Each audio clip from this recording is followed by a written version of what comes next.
Greetings, brothers and sisters. I say unto you, Assalamu alaikum, which means peace be unto you. Peace be unto you. The peace that the world cannot give, the peace that surpass all understanding. I give you peace. I greet you in peace. When I say the words Assalamu alaikum, I greet you in peace. This peace that only God can give. Only God can give this kind of peace. Man may want to give it, but only God is qualified to give it. So unto the beneficent, the merciful, the all-knowing, omnipotent God, we believe that just as God sent Adam, he sent Moses, he sent Methuselah, he sent Joshua, he sent Aaron, and he sent David, and he sent Solomon, Abraham, Isaac, and yes, even Jacob, as he sent Jesus. We also believe that he sent Muhammad, and that for us, the black man and black woman today who are lost, that the Almighty God sent the most honorable Elijah Muhammad. We believe that he appointed him as a messenger unto the black people. We believe that. And there's no people on this planet more lost than a black man and black woman in America. This is a fact. And anyone with any sense and any respect for history will attest to this, because it would be self-defeating.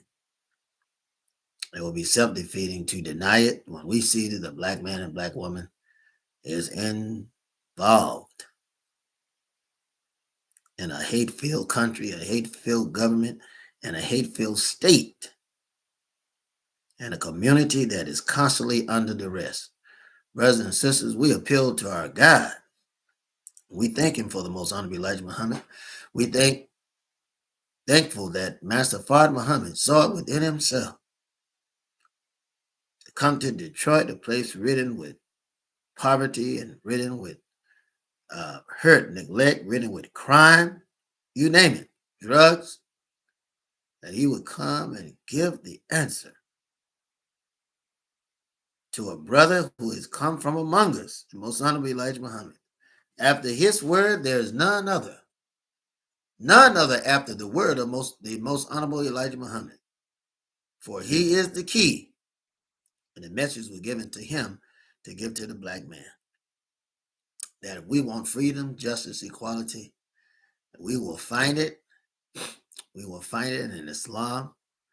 The black man would know that you are born connected to God, connected to your culture and the planet, but that you have been lost in this wilderness called North America. This is a wilderness, brothers and sisters. You and I are not free. This is a wilderness that we're in. And this end time movement, the end time movement that we're in, this is the end time movement. And today, can I talk to you a little bit in the end time movement? It's not popular to be racist in this end time movement. It's not popular to be racist. Everybody and their mama trying to get away from racism. And those that are carrying racism have attached themselves to it with fealty unto death. We have to be honest and wise about what's going on, what is happening to us, what is affecting us. We can't sweep it under the carpet. There's a lot of people that want to get rid of race. You want to get rid of racism. You want to get rid of the history of race. Black servants and their masters, their white masters, literally want to get rid of and have making a law that you shouldn't discuss race. But brothers and sisters, truth is the only thing that's going to get us out of this. And to not recognize the things that we've been through. To not look back and see how we made it over is a mistake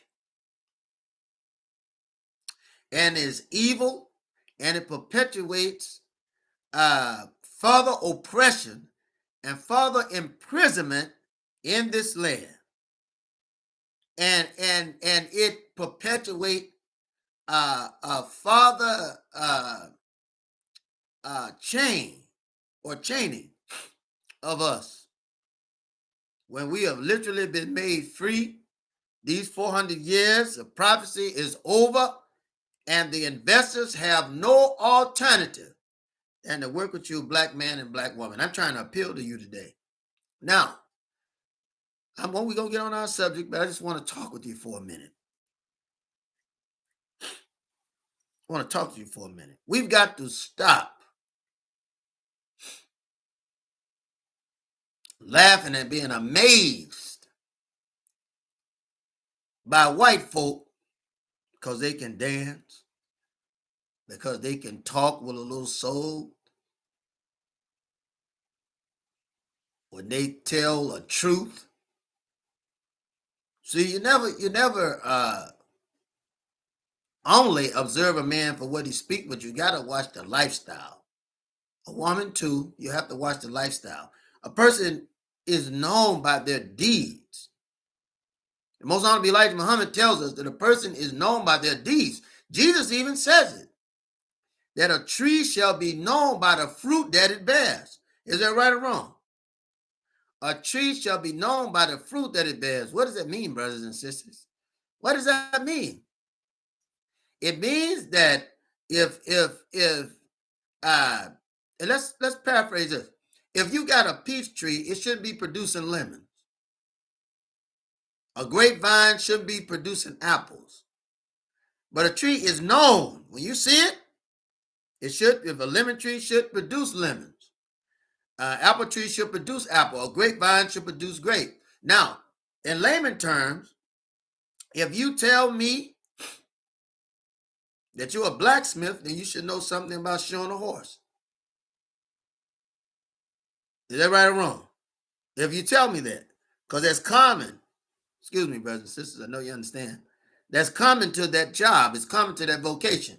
If you tell me that you are a medicine man, you tell me that you are a doctor, right? You should be able to back that up with some science. You should be able to back that up with some treatment. If you tell me that you're a minister, you should be able to back that up with vocation and education. Is that right or wrong? And your lifestyle should exemplify that. Everything around you and around that vocation, right? And around you should exemplify that vocation, and that vocation should exemplify you. Is that right or wrong? If you're a carpenter, you should be able to build something. Is that right or wrong? In the area of religion, if you, as they say, the Christians used to say back in the day, if you are a Christian, you should be able to show some sign, right? If you are a believer, you should be able to show some sign. If you are a Muslim, you should be able to show some sign. If you're a Hindu or Baha'i faith or Confucius, you should be able to show some sign. There should be something about you that I could connect back to that lifestyle, that profession, because you're professing it with your mouth. That profession that you're speaking of, I should be able to relate or connect that to you. Is that right or wrong? By your lifestyle, right? If you're anti-racist, then you should be fighting racism on every hand. That means you're acknowledging it everywhere you find it. You should be able to acknowledge it, not isolate it, right? Because there's a difference with speaking a truth than speaking the truth. They're right or wrong. We can't throw away the terms black and white, for instance. Is that right or wrong? Because the oppressor, and the oppression has produced this language that we must familiarize ourselves with, and we must speak, whether we speak it against our will or not. Right? Whether we speak it against our will or not, we are attached to it, and it is attached to us. The experiences of racism in this world, the black man is attached to it because he's the victim of racism. You can't wipe that out by saying there's no other race than the human race, because there's a difference of opinion. And there are 4 articles of human existence. There's the human, there's humankind, and then there's man. Now, there's a fourth article, and that fourth article is mankind. So mankind is not a man, it's not human, it's not humankind, it's mankind. Right? It looks like those, but it's not. Is that right or wrong? It looks like it, but it's not.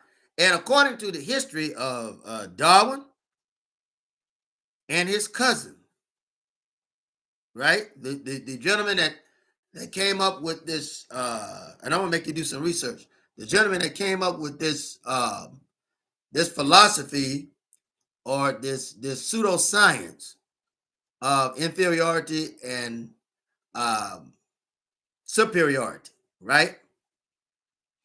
And Darwin came up with this evolution, the evolution of mankind, the evolution of mankind. Is that right or wrong? How there was a lot of crossbreeding with apes and things of that nature, and they know their history better than anyone. I'm just trying to talk to you. Because when you look at the line of Homo sapien, it's not our line. That's the white man's line. He wasn't talking about us. Is that right or wrong? Because he didn't regulate us as man. Now this is him talking about himself. He didn't regulate us as human. He didn't regulate us as humankind. He's talking about himself when he said mankind, a kind of man, a kind of man. And we're not going to get into bestiality and all of that because that's too deep.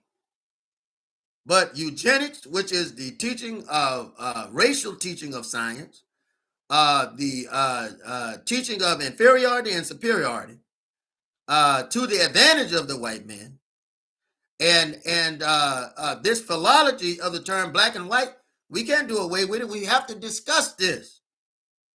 We have to discuss this now, and it's important. It's important. We won't get by it trying to forget. Why, you'll never forget it, because it's happening to you every day. The black man, this race thing is in your face and you can't do nothing about it. Can't do nothing about it. And black folks and white folks today, just like over 40, 60 years ago, 90 years ago now, would rather sweep it under the carpet. That was the process they learned, to sweep it under the carpet. If we don't see it, it doesn't exist. But it does exist. You have one of the most racist men in office today, Donald Trump, one of the most racist men. But he's no hypocrite. And I can respect that. I can respect that. If a Ku Klux Klan came up to me tonight, because I know he'd be playing with his life, but at least I can respect before he died, because he would die. He would die. You have to understand that. But he would be standing in his truth. And we agree. Listen, I think that black people need their own area. We need our own space. We don't have to integrate. We don't have to sexually integrate. We can come together to get apart. We can come together when it's necessary and go on to our different areas. We don't have to be producing children together. You don't have to do that. You can do it, but you don't have to. You don't have to. There's no sense in being hypocritical. No need to be hypocritical. We don't have to get in each other's bed and eat dinner together and get in each other's living room. We don't have to do that. I mean, what does it prove? What does it prove? And it shouldn't be looked bad. Shouldn't be looked bad upon. It shouldn't be looked down. We shouldn't look down upon, I should say. Shouldn't look down upon brothers and sisters because they want to produce babies together, or black men and black women because they want to stay together against all odds. We shouldn't have to look down on that. Don't look down on white people because they want to stay together and produce. They should be reproducing one another. That's what you should be doing. We don't have to move in one another's neighborhood. I think we'll be better off if we stay divided and not move in one another's neighborhood. That way, our children are not distracted, and we can teach them other than what they're learning in the public school system, in the public areas where now children are in danger. There's a higher form of pedophilia, for instance, a higher rise in pedophilia than there has ever been in America and around the world. High forms of it. Why? Because things are made okay. Everything is not okay. We can't sweep it under the carpet. We have to discuss these things. We have to discuss it. If we're gonna, you can't discuss pedophilia without discussing violence and rape against children. This is an example, and I'm going somewhere with this. You can't discuss rape without discussing molestation and incest. You can't do it. These are the evils of that. You can't discuss lesbianism without discussing pedophilia against young girls, because there is a dark side that must be addressed. Now, the religious community have failed because they are responsible for much of the damage that is done or has been done. I don't care whether you say the Protestant religion, the Catholic Church, all of them involved. Anyone that you can think of have been guilty of violating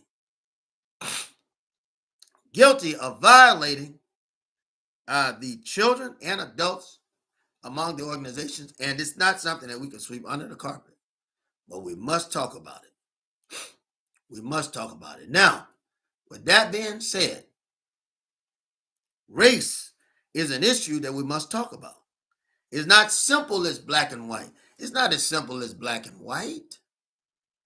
Not as simple.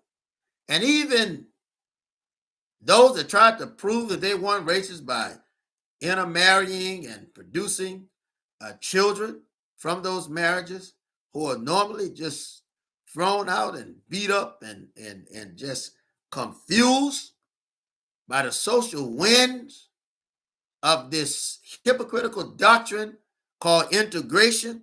We don't want to deal with it. We don't want to deal with it, but we have to deal with it tonight. Because today it's unpopular to be racist, whereas 90 years ago, they would applaud you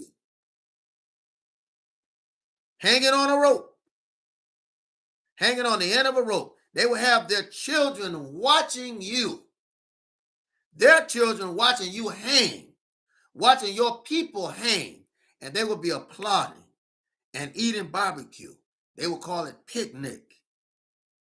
And there have been even stories of saying that they would have been eating the charred bodies of men and women that were hanging. I got to be honest with you, brothers and sisters. I have to be honest with you. So when I see people like Jane Elliott with all of this trouble we're catching with racism and sexism and all of these other things, when I see people like Jane Elliott talking about there's only one race and it's the human race, I take exception to that. This needs to be explained. It needs to be explained. Now, first of all, there is, everyone is not human, and everyone is not a part of the human race. Yes, I said everyone is not human. Everyone is not humankind. Everyone is not man. So they're not part of the human race. Now, when you say mankind, that's a fourth article. We're going to talk about it real quickly, but bring up these articles again. You got the first article is human, right? The original. Then you have humankind, a part of the original. Then you have man, a part of the section of the original of humankind. Then you got mankind. That's in a category all by itself because there's a lot of bestiality in it, a lot of incest in it, and all these other things. So they cease to be part of the original. And there is history where man has made it with monkeys, mankind, excuse me, have made it with monkeys and things of that nature, and have produced hybrids that look like mankind. And all you got to do is look up Darwin and look up Dalton. These were cousins. These were cousins, the line of Homo sapien, and then the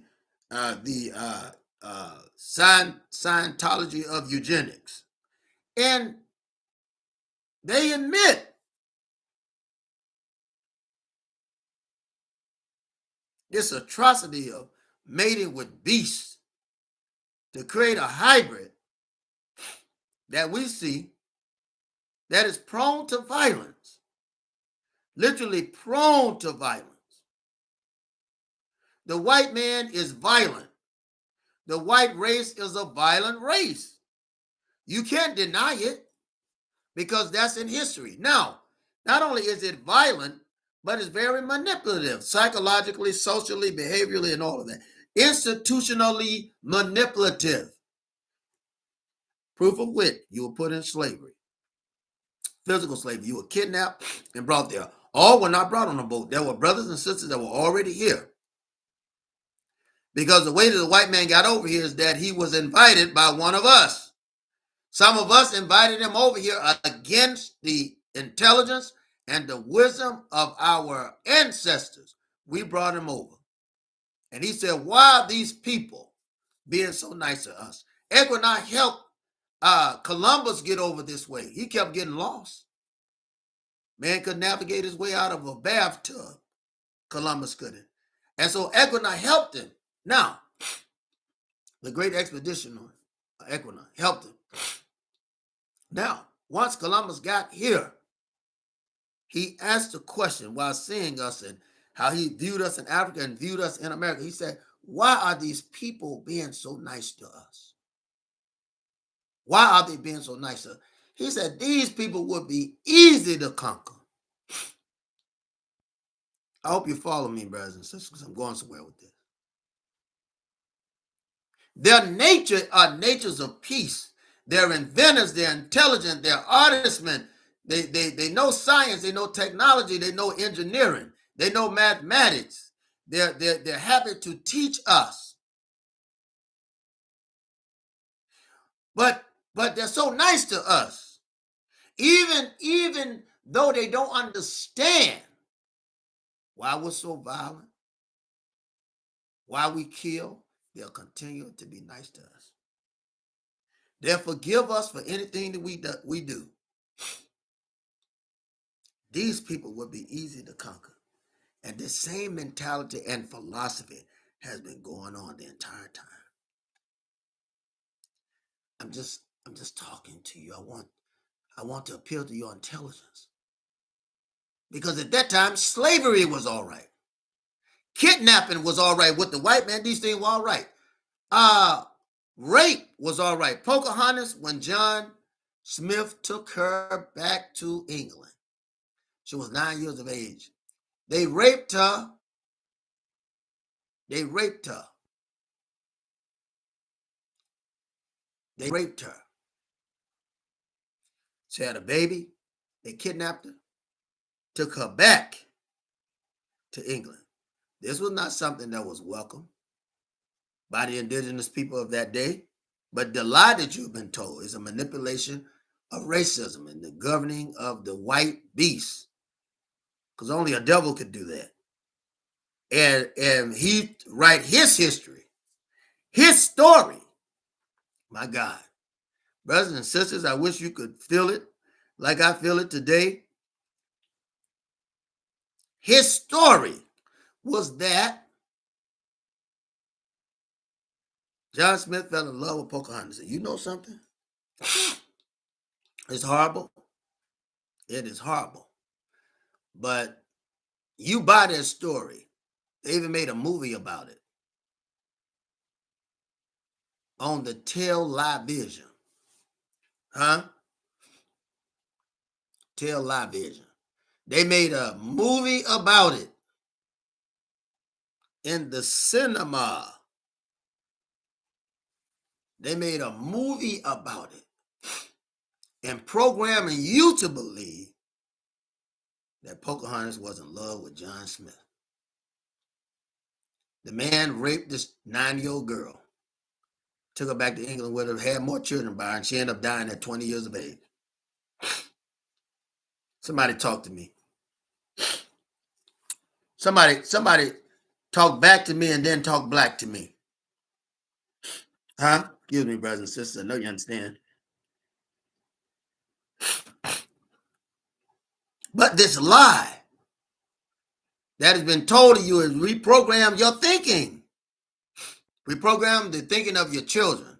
Reprogram the thinking of your community. That's a single lie. Whereas Jamestown, when the white man came here and had taken a hold of brothers and sisters that were already here to put them in slavery, the ones that originally tried to help them. I'm talking about the original indigenous man of this country, the Opuija, where the quote-unquote red man come from. Those that were from the O'Malley Kingdom that came here to build, was already building this country. They came to help John Smith. Excuse me, brothers and sisters, I know you understand. And John Smith repaid them with death, repaid them with blankets of smallpox, repaid them with cannibalism. Yes, they ate some of them during the winter. One of the archaeologists, white archaeologists, when you talk about Jamestown, and they dug up individuals that had died, they found human flesh in a place where their stomachs would have been. Come on, brothers and sisters. You can't wipe out race with saying there's no race but the human race. This is a cop-out. And this is what Jane Elliot does. Now, who is Jane Elliot?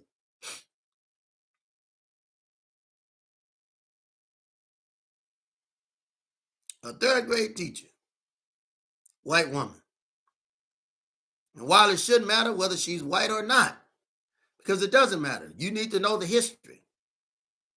When Dr. King died, she's white in a public school system. When Dr. King died, she started the experiment of the brown eyes, blue eyes, which was really stolen and co-opted from John Bancroft Clark. The black and white dog theory. Come on, brothers and sisters. She stole it, used it. It was a claim to fame for her. They publicized her. She had been teaching. She was close to retirement, and she had to find another vocation. And here's the thing. This was nothing new to you, because Clark did it. Dr. Clark, he did it. John Henry Clark had did it. Malcolm X spoke about it. Dr. King spoke about the sickness of black folk and the way that they look at themselves. This was nothing new to you. But because you're in a system of racism, and because of the atrocities that have happened to you through racism and oppression and lynching and all these other things, and the place that the white man has in you mentally, the place that he is here, living rent-free in your mind.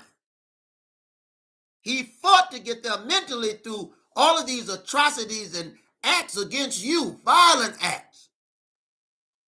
You, brothers and sisters, believe that that man is godlike mentally in your mind, whether you accept it or not.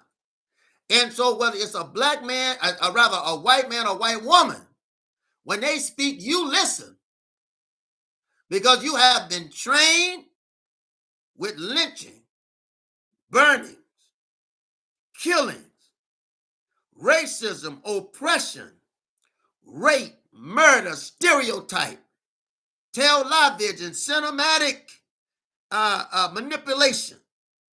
You believe that that man is superior to you. So Dr. King gave his life to tell you that the white man is sick, Malcolm X gave his life telling you the white man is sick. Even John and Robert Kennedy gave their life to try to reset the social status of a sickness they knew exists. Viola Luzo, a mother out of Detroit that wanted to support a system that would change this white sickness of the white man and white women that run this planet. And I want you to understand this. Jane Elliot is a teacher. You can't overlook that.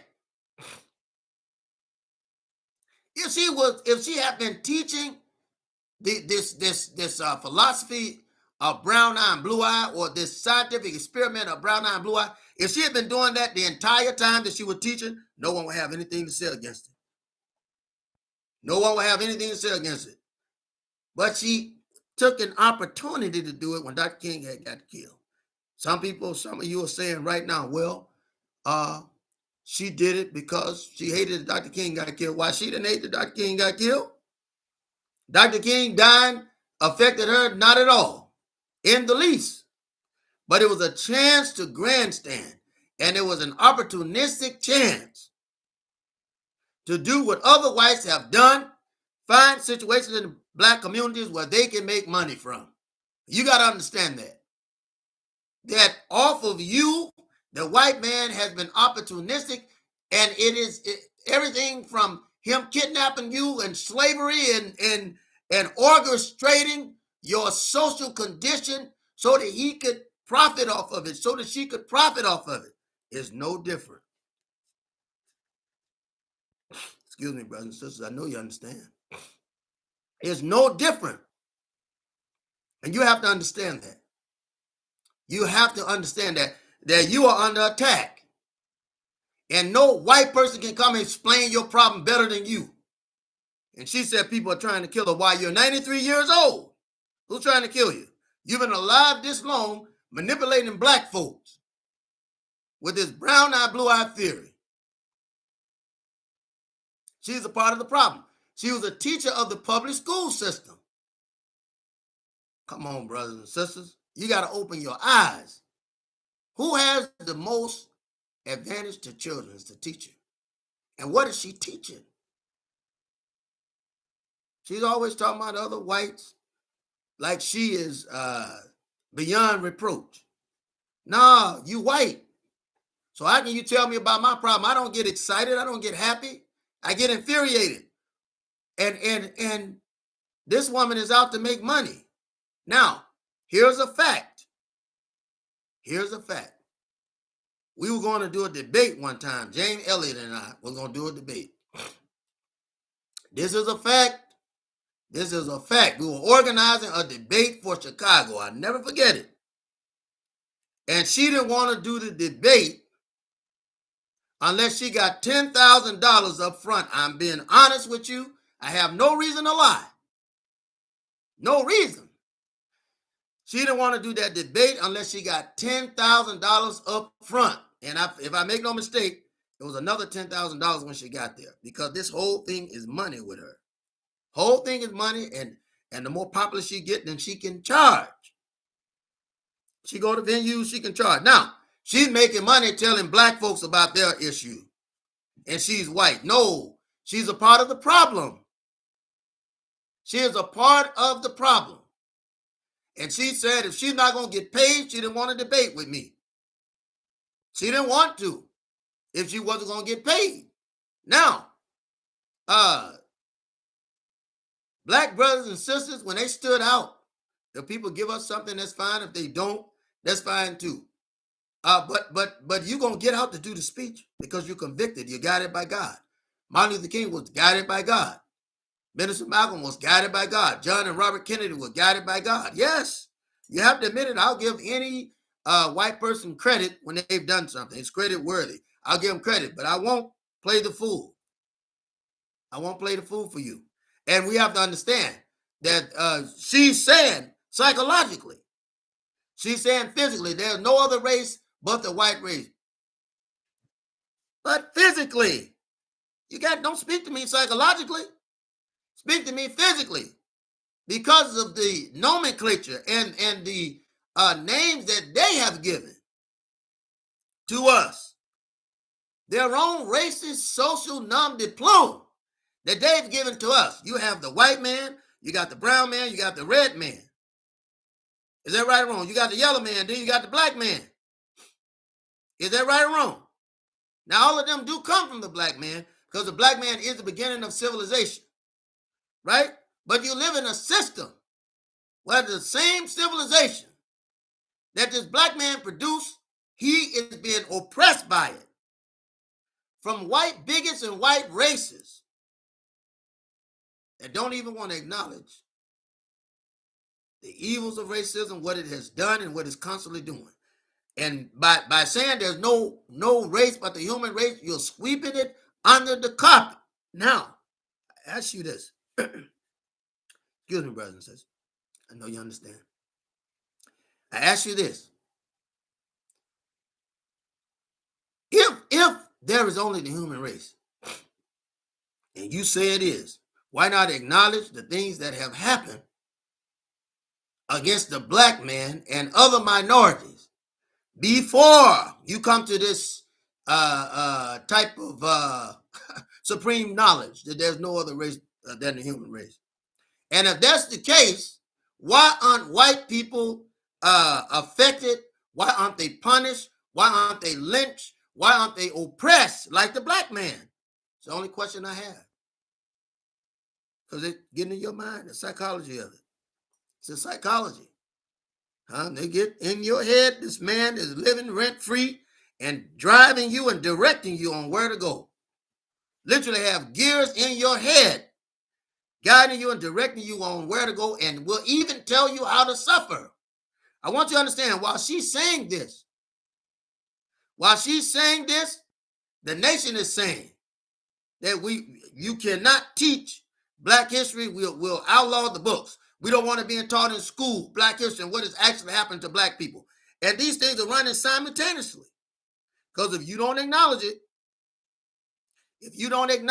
then it doesn't exist. As far as they're concerned, they're speaking to your psychology.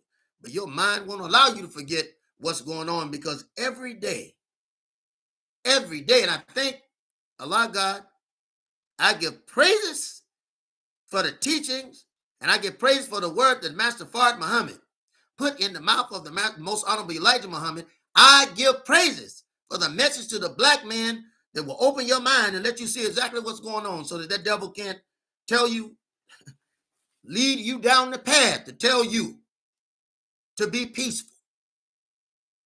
I believe in peace. But the one thing I acknowledge is this: how opportunistic is it for the man or woman that's telling you to be peaceful? Because that's what you're doing. You tell me there's only one race but the human race. The man is telling, and woman is telling me to be peaceful. And they're constantly committing violence in our community. Constantly committing violence on us at a global scale. Constantly manipulating, constantly stereotyping. Brothers and sisters, open your mind. Get intelligent. Our God is an intelligent God. And this beast come before you and tell you there's no other race but the human race. With all this stuff you got going on, this is another way of wanting to dismiss, another way of wanting to avoid and sweep things under the carpet. Just sweep it under the carpet. No, there's no other race but the human race. Let's just forget everything that's ever happened to black folk on a local, national, state, and global scale. Let's just forget it, because there's no other race than the human race. And I ask you this: how do you know she hasn't been paid? Why is it that, and I just, I have to ask, I'm not angry. They say, you're an angry black man. No, I'm intelligent. Why is it that it don't disturb you? You're so easily manipulated. With all that you've seen. It's the manipulation. And the strategy of the white man. He'll tell you, oh, Dr. Millere is violent. Mauricelm-Lei is violent. He'll tell you that. teach hate and division and all that. He'll tell you. He'll tell you. And he's just angry. He'll tell you that. You have your eyes on me, and I got mine on you. And the same man is causing you hell is causing me hell. Beyond a doubt. Beyond a doubt. So I challenge you to open your minds. Black woman and black man, get together. Come together to figure out another way. Division is not the answer. You're divided sexually. You're divided industrially. You're divided genetically, and it's all being governed by that man. Excuse me, brother and sister. I know you understand. I'm just trying to get you to think for yourself. That's all. Just think a moment. Why would this woman be out talking about there's no other race than the human race? You still got, how many people have been killed since her study came out? Dr. King was killed prior to her study. Then she came up with this stolen idea from John Clark. Stolen idea from a man and his wife that did these stories of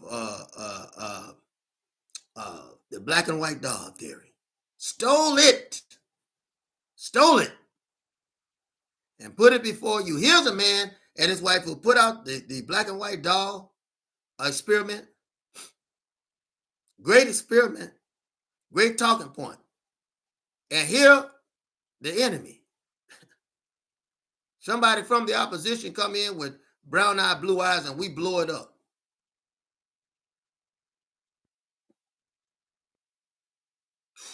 Brothers and sisters, any place that Oprah Winfrey is going, I don't want to go. She is one of the most cunning coons in the industry today. Her and Tyler Perry, who degrade, manipulate, and further oppress black folks. Not just artists, but they have the mic. They're speaking to you over the web. They're sending out messages with whatever they do, and you don't challenge it. You don't challenge it. And that is the problem. The fact that you don't challenge it. We've got to get intelligent.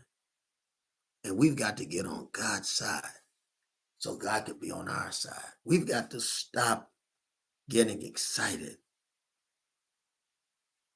because the white man, we got to stop getting excited because the white man has learned to express our grievance by stealing it from us and putting it out before the people. Or because they can dance, or the white man got so he can dance, or they can sing, or they can speak like us. They've been copying you. This man has had you in bondage for over 400 years. Now, if you just want to get together and enjoy one another, that's one thing. But stop saying there's an exception. Because here it is.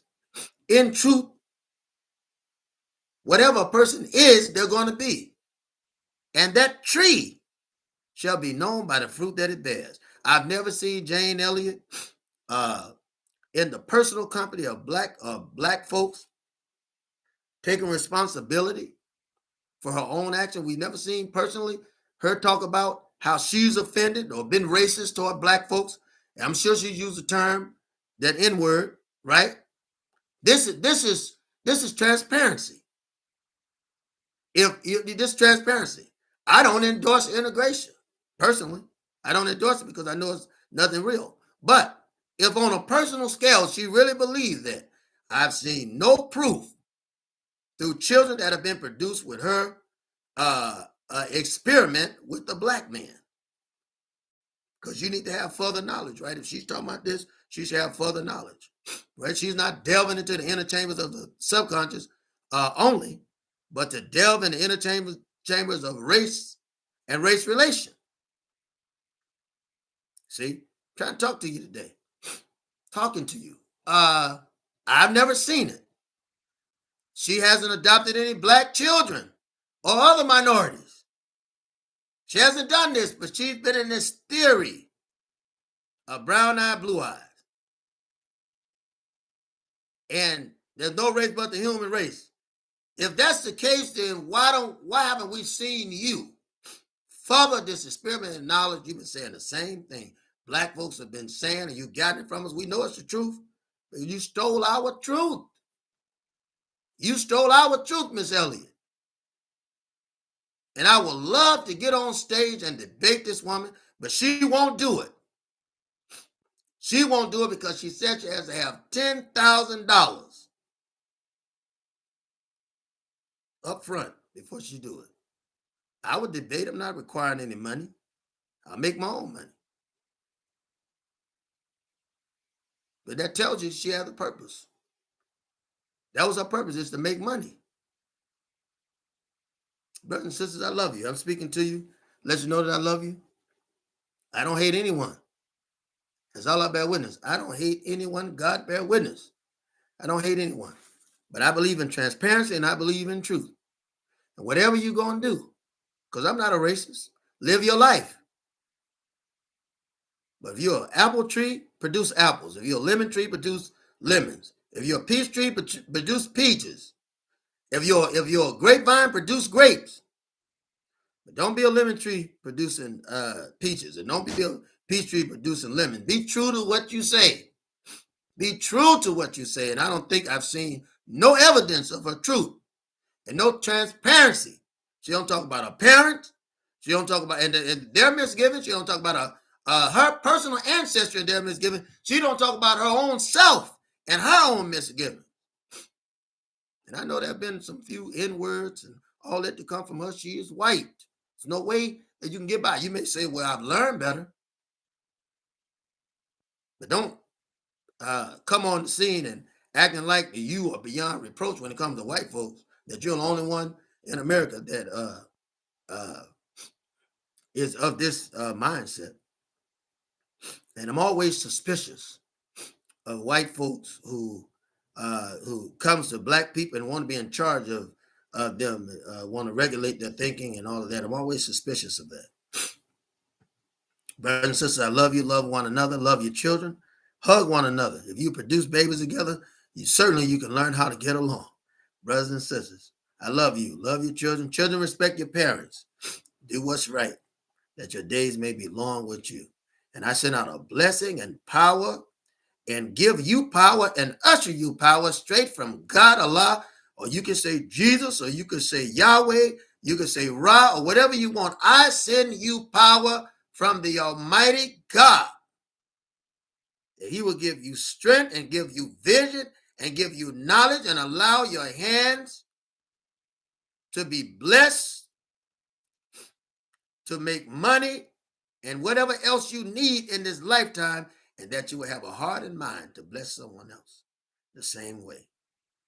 And to be that father, that mother that you need to be before your children, and set an example and ensample that when they rise up, they will also rise up as gods and soar in the heavens of science, the heavens of technology, the heavens of math, the heavens of engineer, and all the knowledge and power that God has given them to stand as gods on this earth. For the scripture said that ye are gods, but ye should die like men. If you submit to these powers on the earth, you should die like men. And God's will is that you will prosper, even as your soul prosper, that you will prosper in every other way possible. Brothers and sisters, I give this to you right now.